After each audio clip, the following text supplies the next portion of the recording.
বিনা প্রতিদ্বন্দ্বিতায় জয়ী হলেন চকভৃগু কৃষি সমবায় সমিতির তৃণমূল কংগ্রেস সদস্যরা। বালুরঘাট ব্লকের চকভৃগু গ্রাম পঞ্চায়েতের চকভৃগু কৃষি সমবায় সমিতির নির্বাচন ছিল গত 26শে ফেব্রুয়ারি। জানা গিয়েছে, সেই নির্বাচনে বিরোধী দলের কোনো প্রার্থী অংশগ্রহণ না করায় বিনা প্রতিদ্বন্দ্বিতায় জয়ী হয় তৃণমূল কংগ্রেস সদস্যরা। এদিন বিনা প্রতিদ্বন্দ্বিতায় জয়ী সদস্যদের নিয়ে একটি সভা অনুষ্ঠিত হয় গ্রাম পঞ্চায়েতের সভাকক্ষে। আমাদের আজকে চকভৃগু অঞ্চল কৃষি সমবায় সমিতি সভা হলো, কারণ আমাদের নিজস্ব যেহেতু ঘর জায়গা নেই, তার জন্য পঞ্চায়েতের ঘরে আমরা মিটিংটা করতাম।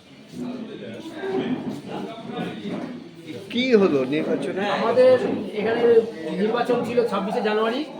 সেদিন ভোটাভুটি মানে হওয়ার কথা ছিল, কিন্তু কোনো প্রার্থী পড়েনি। শুধু তৃণমূলেরই ছয়জন প্রার্থী পড়েছে, আর কোনো প্রার্থী নমিনেশন দেয়নি। সেই জন্য বিনা প্রতিদ্বন্দ্বিতায় জয়ী হয়েছেন আমরা। আমাদের 6জন প্রার্থী বিনা প্রতিদ্বন্দ্বিতা। তার মধ্যে মানে কোঅপারেটিভ ব্যাংকের চেয়ারম্যান বিপ্লব খা, উনিও এখান থেকে জয়ী হয়েছেন। আপনার নাম? আমার নাম বিমান চন্দ্র বক্সি।